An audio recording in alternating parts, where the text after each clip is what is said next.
प्रिय विद्यार्थियों, आज हम सिंधु सभ्यता के पतन के कारणों की चर्चा करेंगे।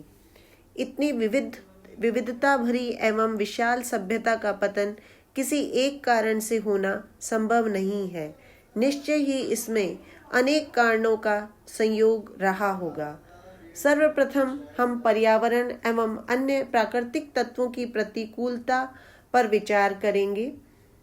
सिंधुवासियों ने अपने पर्यावरण को अत्यधिक उपयोग से सूखा बना दिया था। तांबे और कांसे के उत्पादन के लिए, ईंट को पकाने के लिए लाखों मन लकड़ी जलाई जाती थी, जिससे समीपवर्ती क्षेत्र के जंगल नष्ट हो गए और भूमि की नमी में कमी आ गई। चारागाहों का अत्यधिक उपयोग भी हानिकारक सिद्ध हुआ। एक घोष के अनुसार कुछ स्थलों पर आर्द्रता का ह्रास भी भूमि की शुष्कता के विस्तार और सिंधु सभ्यता के पतन के लिए महत्वपूर्ण रहा होगा।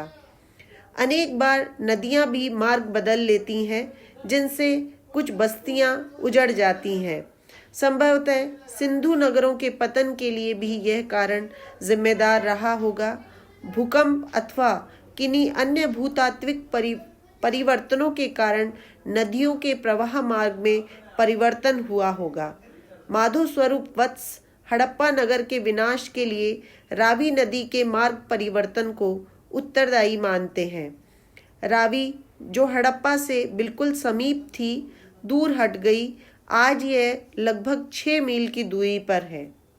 कालीबंगा क्षेत्र के सर्वेक्षण के बाद यह कहा जाता है कि घग्गर और उसकी सहायक नदियों के रास्ता बदल लेने से कालीबंगा संस्कृति का पतन हुआ होगा। नदियों में बाढ़ के आने को भी सिंधु सभ्यता के पतन के मुख्य कारणों में बताया जाता है।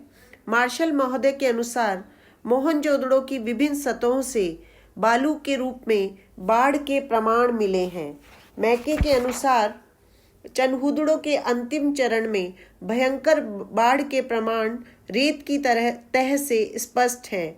SR राव को लोथल और भगतराव से कम 2 बाढ़ों के आने के प्रमाण मिले हैं, जिनसे यह प्रतीत होता है कि अनेक सिंधु नगरों का पतन बाढ़ के कारण हुआ होगा।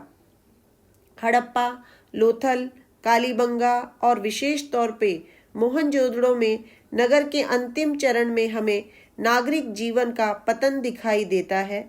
मकान बनाते समय सड़कों एवं नालियों का अतिक्रमण होने लगा था।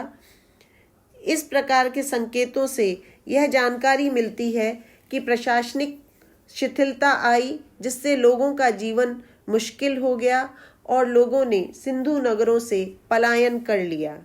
सिंधु सभ्यता के पतन के लिए बाहरी आक्रमण को भी एक मुख्य जिम्मेदार कारण बताया जाता है। मोहनजोदड़ो की अंतिम अवस्था में असुरक्षा और हिंसा के चिन्ह दिखाई देते हैं। एक स्थान पर अनेक खोपड़ियों को एक साथ डाल दिया गया। नई किस्म की कुल्हाड़ियां देखने को मिलती हैं।